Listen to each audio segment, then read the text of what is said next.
أعوذ بالله من الشيطان الرجيم بسم الله الرحمن الرحيم الحمد لله رب العالمين والعاقبة للمتقين والصلاة والسلام على أفضل الأنبياء والمرسلين وعلى آله وأصحابه أجمعين اما بعد السلام علیکم و رحمت الله و برکاته. برادران عزیز، دوستان گرامی قدر، شکر الله خوب و مهربان را که برای من و شما نصیب گردانده است که از این شبهای نورانی این ماه رمضان استفاده میبریم و شکر خداوند مهربان را که ما را از همه نوع گناه و بدی و معصیت دور گردانده است. از خداوند عاجزانه مسئله دارم، بار الله پروردگارا تمام خوبی هایی که در این ماه شریف رمضان است برای تمام مؤمن ها و مسلمان ها نصیب بفرما. پروردگارا بار الله تمام برادرهای عزیز مسافر و مهاجر ما که از وطن دور در هجرت در حالت رنج و مشقت قرار دارند، اونها را در حفظ امانت نگه بدار. پروردگارا بیماری های اونها را شفای عاجل کامل نصیب بفرما، مشکلی هاشون آسان بگردان. پروردگارا هر امید و آرزو و مراد و مقصد داشته باشن به مراد و مقصد برسان. پروردگارا اسلام عزیز ما را در روی عالم غالب بگردان، دشمنهای اسلام را خار و زبون و نیست و نابود بگردان. پروردگارا حکم و قانون قرآن را در روی عالم حاکم بگردان. آمین یا رب العالمین. برادران عزیز، دوستان گرامی قدر، صحبتی که امروز میخواهم خدمت شما داشته باشم در کنار اون سوال های هست که برادران عزیز برای ما فرستاده اند. انشاءالله که امروز جواب اون سوال ها که سراسر همگی درباره ماه شریف رمضان است، درباره حالت های انسان های روزدار، انشاءالله که این شب سوال اون برادرهای بزرگوار را جواب میگردانیم. برادر عزیز از ما سوال کرده است که السلام علیکم داملای محترم، اگر انسان نیت ناکرده روزه اش را خورد کفارت واجب می شود یا نه؟ نه برادر عزیز، وقتی که انسان نیت ناکرده تماما نیت نکنه، از همون ابتدای روزه، از ابتدای رمضان قصد نیتی روزگیری نداشته باشه و خوره، برای او شخصیت کفارت واجب نمی شود. کفارت برای شخصیتی هست که وی چکار میکند؟ روزه فرضی، روزه رمضان نیت میکند و بعد از اون فاسدش میکند، بعد از اون میخورد و قوت طاقت نمیکنه میخورد، یا اینکه همراهی همسرش همخوابگی میکند، قصدن روزش میشکند. برای اون شخصیت که کفارت واجب می شود. کفارت 2 ماه پی در پی روزه گرفتن است برای انسان های بی عذر، برای انسان های سالم سلامت. و برادر عزیز دیگر سوال کرده است که در ماه رمضان در چشم دارو کنند ممکن است؟ دارو کردن ممکن است؟ بله برادر عزیز، در چشم دارو کردن در ماه رمضان ممکن است، چون که از چشم به سوی گلو به سوی شکم که راه نبوده. وقتی انسان اگر دارو هم از اون داروهایی که آبی هستند بچکانه هم اون آب به جانب درونه نمی رود، اما از دماغ و از گوش به جانب حلقه راه هست می رفته. اگر کسی در دماغش دارو بچکانه یا اینکه در گوشش بچکانه، برای او خیفی داره که شاید به سوی گلوش مزش اگر به سوی حلقش روه روزش فاسد میشه. اما در چشم دارو کردن در ماه رمضان درست است، که مزش آبش به سوی حلقه نمی روه. و برادر دیگر سوال کرده است که بی عذر روزه را خورد چی حکم دارد؟ بی عذر برادر عزیز، روزه را خوردن البته انسان گناهگار می شود.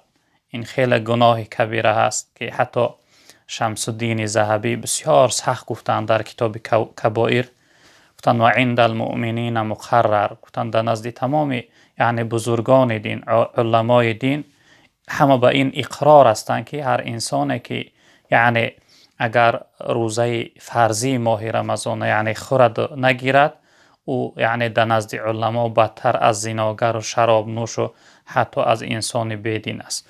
دلیلش چی است حضرت؟ دلیلش اون حدیثی است که پیغمبر بزرگوار صلی الله علیه وسلم فرمودند که حدیث قدسی است. خداوند گفتن تمام عملهای فرزند آدم برای خودش هست مگر روزش. گفتن کل عمل ابن آدم له الا الصوم. تمام عملهای انسانیت برای خودش است. نماز میخونه، زکات میده، حج میره، خیر و سخاوت هر چیزی میکنه، همش برای خودش هستن. الله رب العالمین گفته مگر روزش. مگر روزش گفته است برای من است. و انا فإن گفته است مگر الا الصوم فإنه لی. مگر روزش برای من است و انا اجزم به. من در برابر روزش براش یعنی جزا میدیم، ثوابش میدیم. گفتن در بین تمام عملها یعنی خداوند روزه را به خاصی خودش قبول کرده است. به همین خاطر حضرت بسیار سخت گفتن کسی بی‌عذر اگر روزش خورد او در نزد تمام بزرگان دین از اون گناه انسان هایی که یعنی زنا میکنن و شراب نوشی میکنن یعنی گناه های کبیره میکنن از اون ده هم بدتر است. و رسول اکرم صلی الله علیه وسلم در حدیث فرمودند که این حدیث بخاری روایت کرده است از حضرت ابو هریره رضی الله تعالی عنه: من افطر یوما من رمضان من غیر عذر ولا رخص لم یقضیه صیام الدهر و ان صامه. گفتن هر شخصیتی که اگر یک روز رمضان به عذر خوره یعنی روزه نگیره، به عذر خوره، به عذر و به رخصت شریعت یعنی اگه بیماری و کمبودی نداره که براش رخصت باشه، کدام انسانی که خورد اگر او انسان باقی مانده عمر شه یعنی تمامی تا وقتی که دنیا هست روزه گیره اگر ثواب اون روزه نمیابه یعنی ثواب یک روز رمضان از خود کرده نمیتواند. چنین گفتن یعنی روزه به عذر خوردن گناه کبیره هست و خیلی گناه بزرگ است برادران عزیز بزرگوار. نافرمان برداری پروردگار است. البته انسان گناهگار و عاصی می شود. خب برادر عزیز دیگر پرسیده است که السلام علیکم داملای محترم، در ماه رمضان بوسه کردن درست است؟ بوسه کردن برادر عزیز بزرگوار بوسه دو نوع می شود. بوسه محبت است و بوسه شهوت. بوسه محبت مثلا یک انسان فرزندش بوسه میکنه، پدر و مادرش بوسه میکنه یا اینکه همسرش همچون محبتانه بوسه میکنه. این نوع بوسه را البته فقها اجازه دادن، درست گفتن که ضرر نداره. اما بوسه که شهوت آمیز است مثلا انسان در حالت مثلا خود دیگرگون احساس میکنه همسرش یعنی در آغوش میگیره و بوسه شهوتناک میکنه، این نوع بوسه فقها مکروه گفتن. اگر در این حالت بوسه کنه و یعنی انزال شوه اگر آبش براید البته روزش فاسد میشه، روزش میشکنه. به این خاطر بوسه کردن به شهوت علما یعنی که منع کردن مکروه گفتن. خب برادر دیگری سوال داده است که آیا در خواب احتلامی شود روزه اش میشکند؟ این برادر عزیزمون سوال داده است که اگر انسان در حالت خواب بودنش احتلامی شود، ما و شما مردم ما میگویم که شیطانش بزنه، یعنی وقتی خواب است خواب میبینه و آبش میبراید، آبی منش میبراید. انسانی که در خواب احتلامی شود البته روزه وی نمیشکند چون که خواب این غیر حالت است. فقها یعنی اکثری یعنی کتاب‌های فقه مختصر و شرحی وقایه و هدایه و دیگرها آورده هستند که البته انسانی که اگر خواب باشه و احتلامی شود مثلا بعد از سحر خوراکش خواب میروه شیطانش میزنه، آبش میبراید. یا اینکه در روایت ها هست که جناب پیغمبر صلی الله علیه وسلم یعنی بعد از سحر خوراک بود یا پیش از سحر خوراک بود همراه همسرهاش هم خوابگی کردن، در خواب موندن، یعنی وقتی سحر شد روز خیستن که در حالت جنابت جنوب بودن، بعد از اون حضرت طهارت کردن یعنی بامداد خوندن. چنین روایت ها هم هست. یعنی که انسانی که در خواب یعنی شیطانش زد و در خواب موند، وقتی سحر خیست نیت میکنه براش درسته یعنی رفته غسل میکنه، اما دهان و بنیشه دهانش غرغره نمیکنه، بنیشه آب چقدر سخت یعنی بینیش نمیداره، به احتیاط یعنی دهان و بنیشه میشوه. البته روزش نمیشکنه انسان اگر شیطانش بزنه احتلام میشوه. خب برادر دیگری سوال کرده است که خب آیا مسواک استفاده بردن ممکن است در ماه رمضان؟ بله برادر عزیز بزرگوار، مسواک یعنی که فقها اجازه دادن، مسواک یعنی سرمه سرمه در چشم میکشند، فقها گفتند که اینها برای انسان روزدار درست است. البته برای مردم جایز است سرمه کشیدن. سرمه را بسیار وصف کردن جناب پیامبر که چشم های انسان یعنی روشن میکرده، از فایده داشته. یعنی سرمه کشیدن در چشم ها و مسواک کردن. البته فقها گفتن که مسواکی که تر است و نو است، او را وقتی که انسان دهانش مسواک کرد آبش فرو نبره، آبش یعنی بیرون اندازه، یعنی خرد نکنه آبش. اما مسواکی که عادتا انسان استفادهش میبره و خشک شده است، اون نوع مسواک یعنی که درست است آبش تف نکرده هم انسان میتونه که مسواک کنه. خب برادر عزیز سوال کرده است که سلام علیکم دوملای محترم، آیا در شبهای رمضان با همسر همخوابگی کردن ممکن است؟ بله برادر عزیز بزرگوار، این مسئله را الله رب العالمین در سوره بقره آیت 187 بیان کرده است که استعیذ بالله احل لکم لیلة الصیام الرفث الی نسائکم. الله بزرگوار می فرمایند که برای شما حلال گردانده ام شبهای رمضان همخوابگی را به همسرهاتون، یعنی همراهی همسرهاتون در شبهای رمضان. البته از وقتی که افطار میکنی، از وقت افطار کردن تا اون لحظه که نیت میکنی و یعنی روزت محکم میکنی تا پیش از صبح، در همین دوام انسان همراهی همسرش میتواند که یعنی همخوابگی کنه در شبهای رمضان، یعنی که این درست است. خب برادر عزیز سوال کرده است که سلام علیکم دوملای عزیز، آیا سحر خوراک خیستن حتمی است یا از سر شب نیت کنه می شود؟ برادر عزیز بزرگوار، حتمی وقتی یعنی شرط بگیم یا حتما بگیم حکمش واجب می شود. البته حتمی نیست، اما جناب پیغمبر صلی الله علیه وسلم در بسیاری حدیث ها ما را امر کردن که برای یعنی سحر خوردن.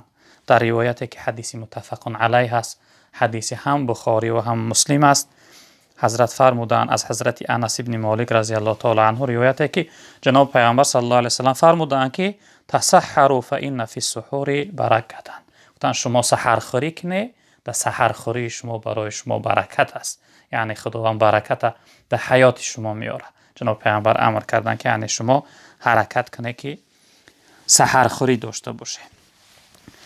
و در روایت دیگر که این حدیث هم امام احمد و دیگر از یعنی محدثین روایت کردن، از حضرت ابی سعید خدری رضی الله تعالی عنه روایت بوده که پیغمبر بزرگوار صلی الله علیه و سلم فرمودند که السحور خب اکلتون برکتون فلا تدعوه. گفتن یعنی سحر خیزی در سحر، یعنی ما شما ایوسری میگوییم، در ایوسری در سحر یعنی خوردن، این خودش پیغمبر بزرگوار گفتن برکت است. تن این شما ترک نکنه، یعنی سحر خوراک شما ترک نکنه. خب ولو ان یجرع احدکم خب جرعه من ماء فان الله و ملائکته یصلون علی المتسحرین. پیغمبر بزرگوار صلی الله علیه و گفتن اگر چی شما یک جرعه آبم، یعنی وقتی سحر خیسته سیر باشه، البته شبها در این طرفی یعنی جانبی رسیه کوتاه هستند، یعنی وقت کم است، انسان نو افطار کرده است که 1-2 ساعت پس در حال یعنی وقتی سحر خوراکش می شود، در این حالت وقتی سیر استی جناب پیامبر صلی الله علیه و اگر یک جرعه یعنی یک قطره آب باشه آب بنوش، یعنی نیت کن. به چی خاطر؟ به خاطر که الله رب العالمین و ملائکه ها در حق انسانی که سحر خوراک میکرده است دعا میکردن، یعنی الله رب العالمین گناه های او را مغفرت میکرده است و ملائکه ها طلب مغفرت یعنی دعا میکردن در حق شخصیتی که یعنی که سحر خیزی داره، سحر خوراک میکرده است. خب در روایت دیگر که رسول اکرم صلی الله علیه و سلم فرمودند که این حدیث حضرت عمرو بن عاص روایت کرده اند، پیغمبر بزرگوار صلی الله علیه و سلم فرمودند که فصل ما بین صیامنا و صیام اهل الکتاب اکلت السحور. گفتند فرق بین روزه ما و روزه اهل کتاب، یعنی انسان‌های گذشته، در همین سحرخیزی هست. یعنی زمان پیش مردم هم روزه میگرفتن. یعنی فرق بین روزه ما و روزه اهل کتاب، پیغمبر بزرگوار صلی الله علیه و سلم همین سحرخیزی است. یعنی که این از جمله مستحبات است، البته از جمله واجبات نیست. پیغمبر بزرگوار صلی الله علیه و آله حرکت کنی، سحرخیزی داشته باشه. آیا انسان سحر خوراکش کدام وقت باید کنه؟ البته این حدیث هم حدیث بخاری و مسلم است، حدیث متفق علیه است از حضرت زید ابن ثابت رضی الله تعالی عنه یعنی ثابت شده است که حضرت فرمودند که خب تسحرنا مع النبی صلی الله علیه و سلم ثم قام الى الصلاه قلت خب کم کان بین الاذان و سحور قال قدر 50 آیه. حضرت می فرمایند که ما یعنی سحرخوری کردیم همراه پیغمبر صلی الله علیه و سلم، بعد از آن قائم شدیم به سوی نماز. شخصیت پرسید از حضرت زید که آیا چی قدر وقت گذشت بین سحرخورک شما و بین یعنی نماز بامداد؟ حضرت گفتن مقدار 50 آیت، یعنی مقدار 50 آیت بین خوردن و نماز، یعنی که همین قدر وقت مونده بود. بین یعنی خوردن ادا کرده مقدار 50 آیت خواندن، 50 آیت خواندن البته 10-15 دقیقه وقت می رود، یعنی که حضرت گفتن همین قدر وقت بین سحرخوری ما تا نماز بامداد بود.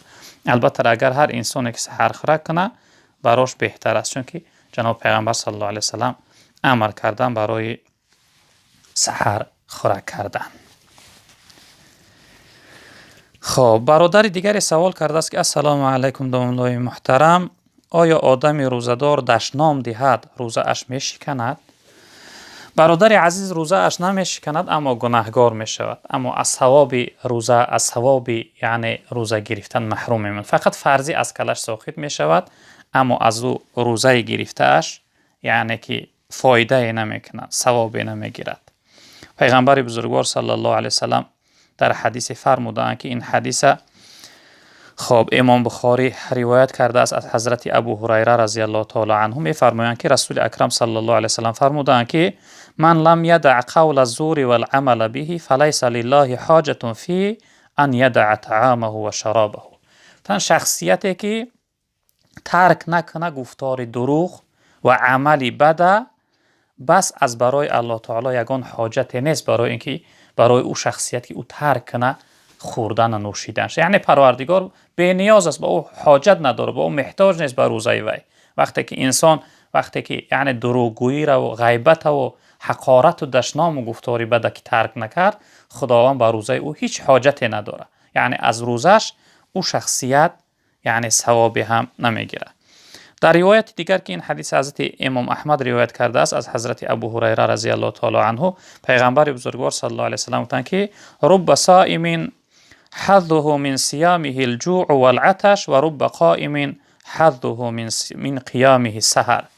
تن چی قدر روزدارهایی هستند که از روزشون برای اونها فقط گرسنگی و تشنگی باقی میمانه، و چی قدر شب زنده دارهایی هستند که از شب زنده داریش یعنی از قیام از شب زنده داری شبشون برای اونها فقط همون بیدار خوابیشون باقی میمونه. یعنی روزداری که یعنی رعایت نکرد، گفتاری بد رعایت نکرد، از گفتاری بد خود را نگاه نداشت، دشنام کرد، غیبت کرد، گفتاری بد داشته باشه، یعنی از او روزش فقط گرسنگی و تشنگی به وی باقی میمونه، ثواب نمیگیره. و این چنین انسان‌های شب زنده دارم این چنین است. در روایت دیگر پیغمبر بزرگوار صلی الله علیه و سلم فرمودند که این حدیث هم بخاری هم مسلم روایت کردند، حدیث متفق علیه است.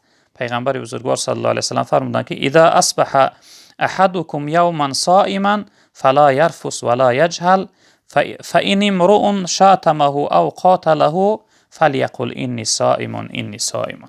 پیغمبر بزرگوار صلی الله علیه و سلم گفتند که هر روز وقت شما خسته که روزدار است، یعنی روز ماه رمضان شما هست، شما بیهوده گویی نکنه، یعنی گفتار رفث گفته گفتارهایی که انسان یعنی از شهوتناکی دشنام میکنه، یعنی گفتار شهوتناکی را سخن میگویه، یا اینکه جنجال نکنه، یعنی به همدیگر گفتاری بد نداشته باشه، همدیگر آزار ندهه. بس اگر شخصیتی که شما را یعنی دشنام داد یا به شما ضرب و جنجال کرد، ضرب و لط کرد، یعنی شما را زدنی شید، پیغمبر بزرگوار صلی الله علیه و سلم گفتند که شما بگویید که من روزدار هستم، من روزدار هستم، یعنی جواب نگردانه.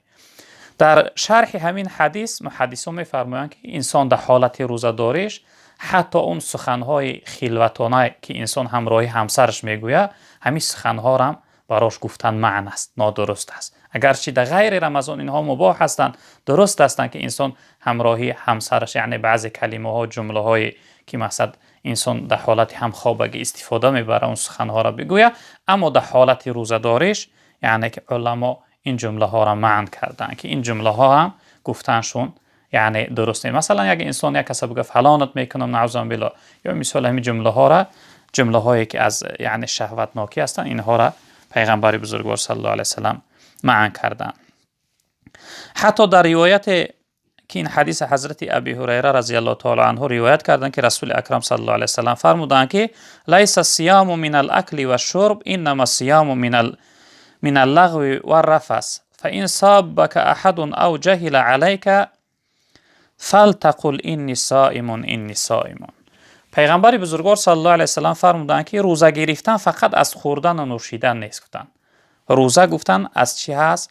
از بیهودگویی و از رفث، یعنی گفتارهای فحش و فاحشه را ترک کردن است. یعنی انسان نه تنها فقط شکمش باید روزه بگیره، فقط چه نوشیدن و از خوردن و نوشیدن شهوت معن بداره، بلکه انسان باید چشم روزه دار باشه که به چشم گناهی بد نداشته باشه، گوشش روزه دار باشه که به گوش سخنهای بد یعنی سخنهای گناه نشنه، و دست و پا و تمام اعضای بدن انسان باید که روزه بگیره، روزه دار باشه.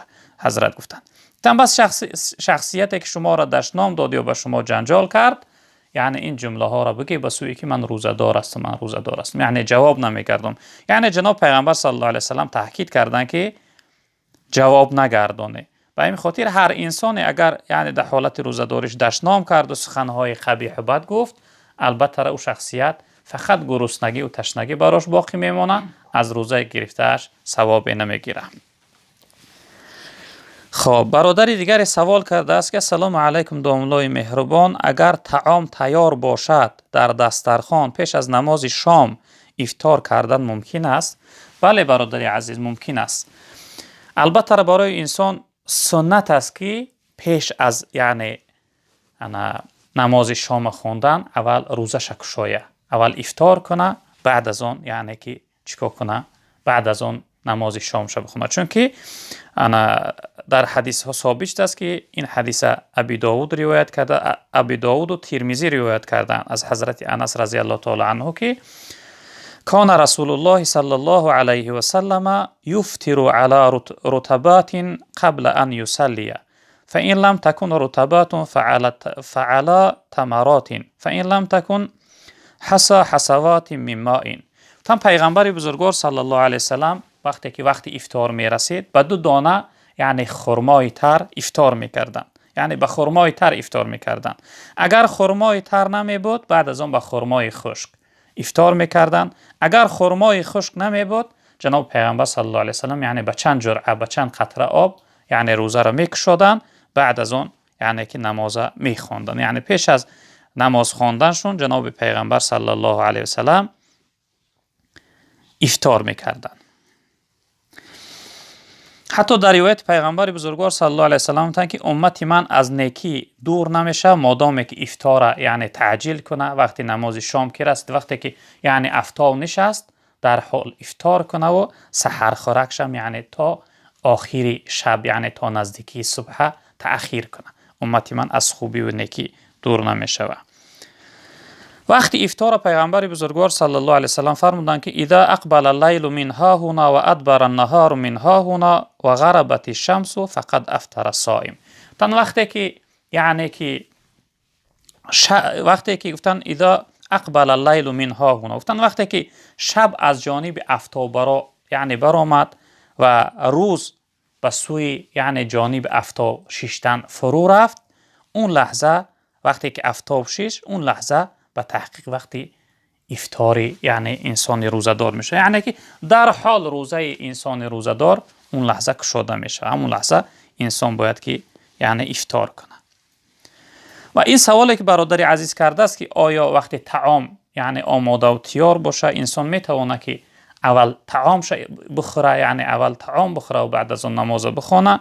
البته اینم در حدیث صحیح که حدیث بخاری است از حضرت انس ابن مالک رضی الله تعالی عنه روایت است که پیغمبر بزرگوار صلی الله علیه و سلم فرمودند که اذا قدم العشاء فابدأوا به قبل ان تصلوا صلاة المغرب ولا تعجلوا عن عشائكم. گفتن وقتی که یعنی طعام شما آماده شد، یعنی در دسترخوان و سفره شما طعام یعنی تیار شد، شما ابتدا کنه سر کنه، یعنی شروع کنه به خوردن طعام و یعنی سرعت نکنه، نه شتاب به سوی نماز شام، یعنی به حضور ابتدا اول طعامتون بخوره، بعد از آن چیکار کنه؟ بعد از آن بخیزه نماز شامتون بخونه. یعنی درست است که انسان ابتدا طعامش بخوره و بعد از آن نماز شام بخونه. نماز شام البته 5 دقیقه نیست، تا در آمدن وقتی نماز خفتنه وقتی نماز شام است. و یا فراموش نکنه که پیش از خواندن نماز شام روزه را کشادن این سنت از سنت های جناب پیغمبر است. شخصیت اگر گوید که یعنی من می ایستم و نماز ما میخوانم دیرتر میخوانم، یعنی افطار میکنم، از اون ایستادنش یگان ثوابی نمیگیره، بلکه یک سنت از سنت های جناب پیغمبر صلی الله علیه و سلم این شخصیت ترک کرده است. خب سوال دیگر برادر عزیز پرسیده است که اگر یک شخص فراموشتانه خورد روزه اش میشکند؟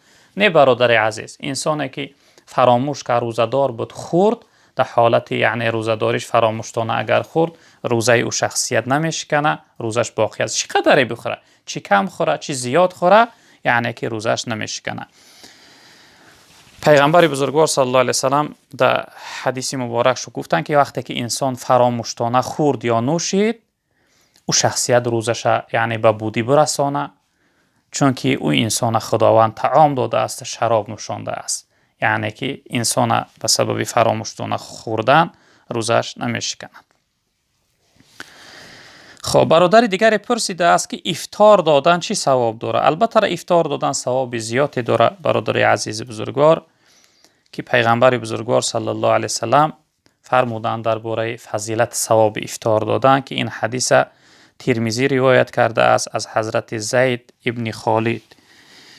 خب خالد جهنی رضی الله تعالی عنه گفتند که پیغمبر بزرگوار صلی الله علیه وسلم فرمودند که من فطر صائما کان له مثل اجره غیر انه لا ينقص من اجر الصائم شیئا. گفتن هر انسانی که یک شخصیت روزه‌دار افطار دهه، برابر ثواب روزه گرفتگی اون انسان این شخصیت ثواب میگیره. یعنی یک انسان وقت افطار داده، چی قدری که همون روز انسان روزه‌دار ثواب گرفته بود، برابر ثواب روزه اون شخصیت ثواب میگیری، غیر از این که از ثواب او انسان روزه‌دار چیزی کم شود. او همون ثواب روزش خودش میگیره، اما پروردگار بزرگوار از فضلش یعنی از بزرگواریش با همون ثواب برای انسان‌های یعنی افطار دهنده عطا میکرده است. در روایت دیگر که این حدیث سلمان فارس رضی الله تعالی عنه روایت کردند، پیغمبر بزرگوار صلی الله علیه وسلم فرمودند که من فطر صائما کان له عتق رقبه و مغفرة لذنوبه. گفتن هر انسانی که یک انسان روزه‌دار افطار دهه، ثواب یعنی غلام آزاد کردن، ثواب اینو میگیره که گویا یک غلام را آزاد کرده است، خیلی ثواب بزرگ داره و خداوند گناههای او شخصیت میبخشه، مغفرت میکنه گناهاش. شخصیت از پیغمبر بزرگوار صلی الله علیه و سلم پرسیدند قیل یا رسول الله لیس کلنا یجید ما یفطر صائما. شخصیت گویا یا رسول الله همه ما دارنده نیستیم، یعنی همه ما نداریم اون قدر یعنی طعام و دارندگی که روزه‌دارها را افطار دهیم. پیغمبر بزرگوار صلی الله علیه و سلم گفتند که خب یعطی الله هذه ثواب من فطر صائما علی مزقة لبن او تمرة او شربة ماء. گفتن خداوند همین ثواب براش نصیب میگردونه، یعنی ثواب غلام آزاد کردن و گناهاش خداوند میبخشه. شخصیتی که یک روزه‌دار افطار دهه با یک نوشیدنی شیر یا اینکه با یک دانه خرما یا اینکه با یک قطره آب، یعنی اگرچه یک دانه خرما یا اینکه یک قطره آب یا یک یعنی نوشیدنی شیر هم اگر برای روزه‌دار داده و افطار کرد، خداوند همون ثواب پیغمبر بزرگوارتان برات یعنی که نصیب میگردونه. و من اشبع صائما کان له مغفرة لذنوبه و سقاه الله من حوض شربة لا يظمأ حتى يدخل الجنة و کان له مثل اجره من غیر ان ینقص من اجره شیئا. گفتن هر انسانی که یک انسان روزدار سیرا یعنی که سیر کنه، طعامش بته که به سیری بخوره، خداوند او شخصیت از حوض من یعنی از حوض کوثر سیراب میگردانه، ابدی دیگر او انسان تشنگی را نمیبینه و خداوند گناه های او انسان را میبخشه، مغفرت میکنه، یعنی گناه های انسان افطار دهنده را. و پروردگار بزرگوار برابر روزه گرفتگی همو روزه گیرنده برای این انسانی که افطار دهنده ثواب میده، یعنی که برابر ثواب همون، یعنی چند نفری را که اگر در یک روز افطار دادی برابر مثلا 10 نفر را اگر افطار دادی ثواب 10 روزه ماه رمضان خداوند نامه اعمالی یعنی انسان افطار دهنده نوشته میکنه.